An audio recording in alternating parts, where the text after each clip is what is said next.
안녕하세요, 김남도입니다.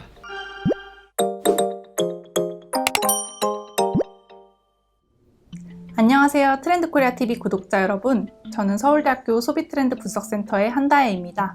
저는 오늘부터 트렌드코리아TV에서 트렌드톡이라는 새로운 코너로 여러분들을 찾아뵈려 합니다. 이 코너에서는 요즘 떠오르는 마케팅 사례들을 중심으로 이야기를 나눠보려 하는데요. 트렌드에 대한 스몰톡이라는 의미로 트렌드톡이라는 이름을 붙여보았습니다. 오늘 트렌드톡의 첫 번째 주제는 바로 팝업 스토어입니다.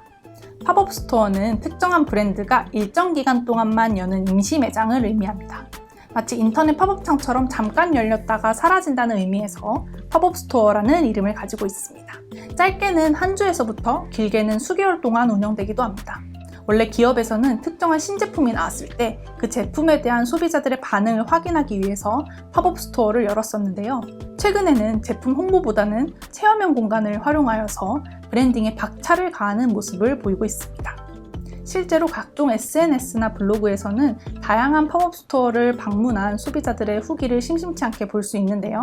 인증샷이 잘 나오기로 유명한 팝업 스토어라든지 아니면 좀 비일상적인 공간을 내세운 팝업 스토어라든지 소비자들이 특정한 공간에서 특정한 브랜드를 오롯이 경험하게 하는 팝업 스토어들이 트렌드가 되고 있습니다.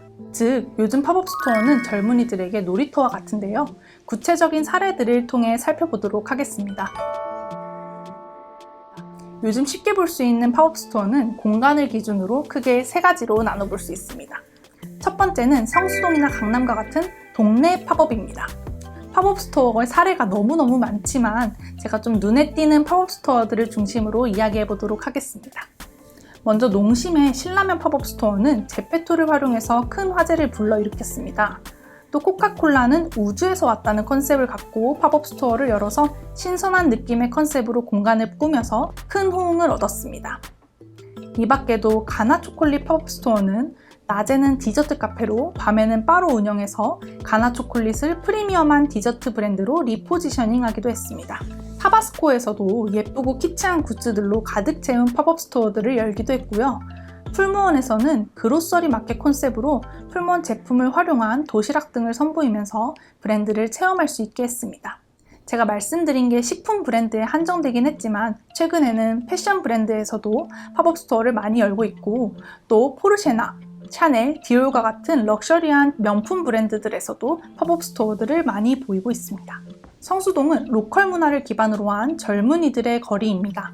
또한 오래된 공장이 많은 성수동의 특성상 강남보다는 임대료가 좀 더 저렴하기 때문에 팝업 스토어를 열기에 제격인 환경입니다. 다음은 백화점 팝업입니다. 백화점 팝업은 대표적으로 더현대 서울이 있죠.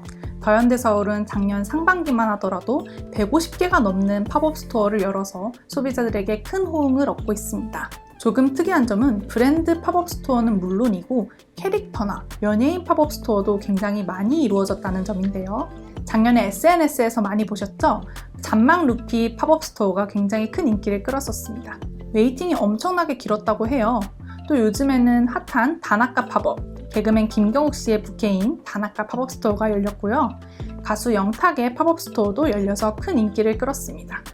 이 밖에도 뉴진스 팝업, BTS 방탄소년단의 레고 팝업 스토어도 인기를 끌고 있습니다. 마지막으로 소수지만 독자적으로 특정 장소를 선택해서 브랜드 팝업 스토어를 연 사례를 살펴보도록 하겠습니다. 시몬스는 로컬 플레이어들과 협업하여서 지역성을 부각시킨 팝업 스토어를 열어서 큰 인기를 끌었는데요. 부산 해리단길의 시몬스 그로서리 스토어입니다. 그로서리 스토어이기 때문에 침대는 없고 식료품과 각종 굿즈들로 가득 채워져 있습니다. 즉 젊은이들에게 시몬스의 감각적인 공간 연출과 굿즈를 선보임으로써 브랜딩에 힘쓴 것이죠. 보테가 베네타는 그랜드 하얏트 호텔 야외 주차장에 자신들의 정체성과 같은 초록색을 활용해서 미로를 설치해 엄청난 인기를 끌었습니다. 바로 더 메이즈라는 팝업 전시인데요.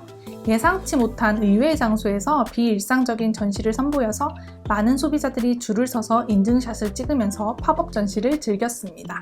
그러면 이처럼 최근 2-3년 사이에 기업들이 팝업 스토어에 굉장히 열광하는 이유는 무엇일까요?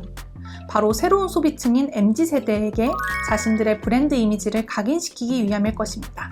공간이 주는 힘을 활용하거나 이종 브랜드와의 콜라보를 통해서 새로운 이미지, 프리미엄한 이미지, 그리고 친근한 이미지를 각인시키려 하는 것이죠. 그렇다면 반대로 소비자가 팝업 스토어의 매력을 느끼는 이유는 무엇일까요? 우선 기간 한정이라는 점이 가장 큰 이유일 것입니다. 팝업 스토어는 기본적으로 한 달 이내에 짧게 끝나는 경우가 많은데 지금 아니면 가보지 못한다는 점이 소비자로 하여금 그 심리를 자극할 것입니다.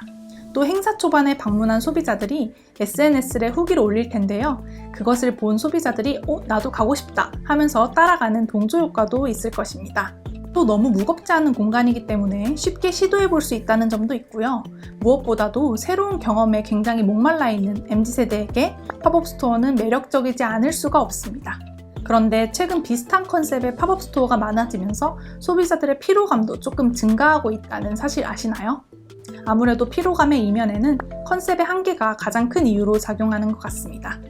사실 지난해부터 비슷한 컨셉의 팝업 스토어가 많아지면서 소비자들이 피로감을 조금씩 느끼기 시작했는데요. 브랜드에 대한 충분한 고민이 없이 기획된 팝업 스토어는 소비자에게 피로감을 줄 수밖에 없을 것입니다. 이렇게 되면 기업들은 자신이 투자한 비용 대비 좋은 효과를 거두지 못할 것이기 때문에 기업들은 자신의 브랜드에 어떠한 콘텐츠가 가장 잘 어울릴지, 어떠한 공간 컨셉이 가장 잘 어울릴지를 심도 있게 고민할 필요가 있겠습니다. 또한 기존 컨셉과 다르게 새로운 컨셉으로 우리가 어떻게 소비자에게 다가가야 할지를 고민할 필요가 있겠습니다. 이상으로 오늘 트렌톡을 마칩니다. 즐겁게 시청해주셔서 대단히 감사합니다.